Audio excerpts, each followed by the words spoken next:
Tony Black. I'm from New York City.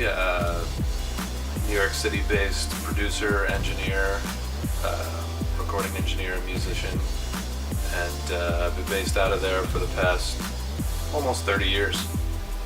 Originally came from New Jersey, made my way across the tunnel, got to the big town, and I've been there ever since. Got started as a musician who was somehow naturally drawn to the technical side a little bit. I was fascinated, interested, curious in the process and the challenge of getting something to really sound like the things I would hear on records or on the radio. So any chance I got when a friend was, maybe someone who was a little older, was going to some studio to make their band's record, if someone said, "Hey, do you want to come along?" I would just go and hang out, much like guys and girls do on sessions that I do. The recording industry, the entertainment industry, is demanding on your time to the extent that you don't always have the final say on when and where you're working. So if you're working with an artist and they need to go to London to work for the next 3 or 4 weeks, and that included the time where your birthday or your significant other's birthday is coming up, you have to make some sacrifices, or some concessions, or you make the decision that you can't go, and then you may turn the gig over to someone else. There's many times where I was just sitting down for dinner and phone goes off, or maybe at the time it was a beeper, pager, and you look and oh, I gotta go. Right. But it's no different for other professions, doctors and attorneys who get a last minute call from a client. I think that's a lot of freelance professions are like that.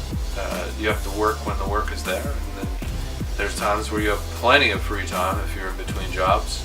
So you have to take advantage of those moments. So maybe sometimes when you miss something that you had to give up, you make up for lost time. Hey, it's not my birthday now, but now's the time to celebrate my birthday.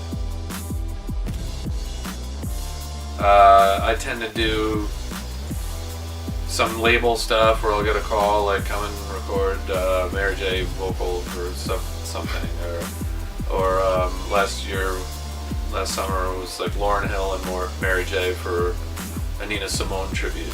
So, and then for like the younger artists, that I have out of my own production suite, I do that stuff there, or indie projects, or sometimes I'm a music director because I play guitar and direct a band, so I'll do that for a show or two,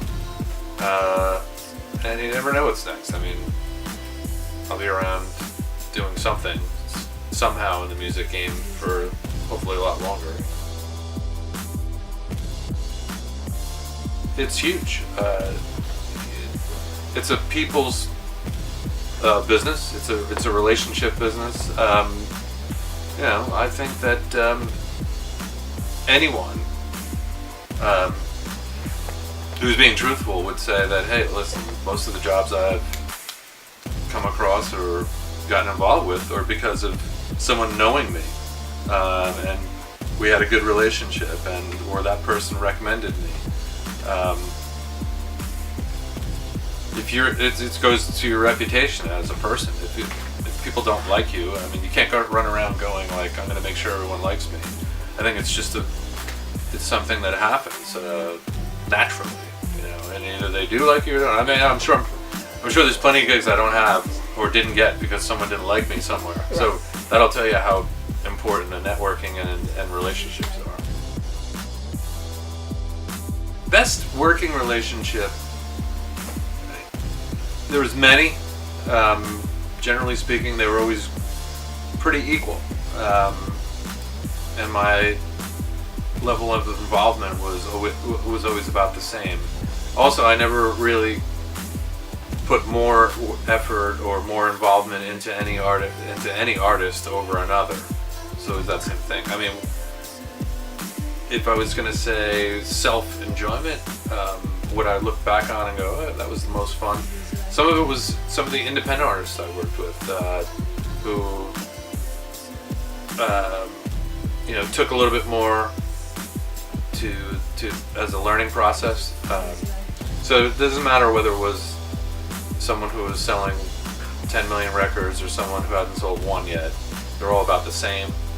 I had some fun with and great enjoyment out of Alicia Keys or Little Kim making her first record because she was really innocent and new at the whole thing. So there's a lot of guidance with the new artists. Yeah, I'm always looking for new artists. I just start working with a new one recently who's possibly going to be like a project that I do. It's a tone thing, something that you just hear. It's like an intuitive thing. Like I could really hear this person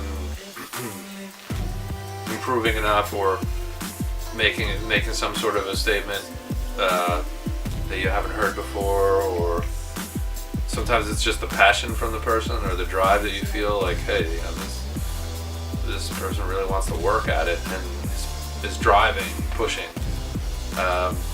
That's generally how I've always felt about new artists. It's a little bit of an intuitive thing, what you like, sometimes it's just personal taste. Yeah, I think they need to work with new artists because new artists are gonna go against the grain. Your younger brother never wants to do what the older brother did, or that his favorite music is not going to be the same as the older brother. So for everybody that's doing DJ Khaled stuff and Drake style rapping right now there's a 13-year-old or a 14-year-old or an 18-year-old who's like, no way am I doing that. Right. And so inevitably someone is going to work with that person and they're going to click and they're going to push the old stuff out of the way. Otherwise everything would still sound like Ready to Die. Right. And nothing sounds like Ready to Die now. And nothing sounds like nothing sounds like Swiss Beats anymore. Eventually, it just becomes old. I hate to break it to everyone, but sooner or later, the younger kid says, I don't want to listen to what my older brother or those older people are listening to. This is the new hot shit.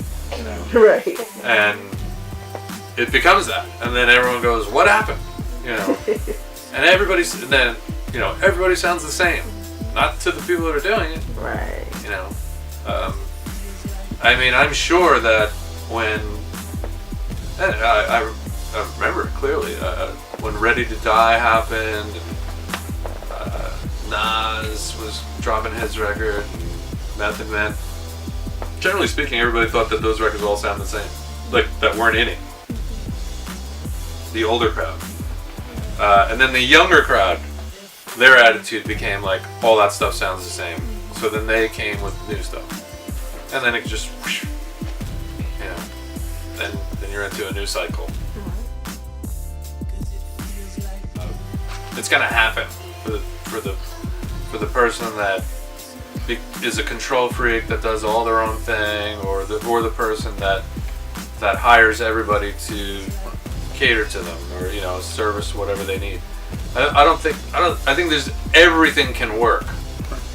The person that just doesn't interact with anybody, and the person that has a huge team, they can work equally. It just comes down to finding the right combination of everything and putting in the hard work of getting it all done. Right. That's why I agree with Pharrell in that context of if you have something that you specifically do really well and that's what you can bring to the table, just do it and do the hell out of it. But I'm not going to tell someone now, who's at the school, that it's a bad idea to do it all, because that's kind of that's the world now.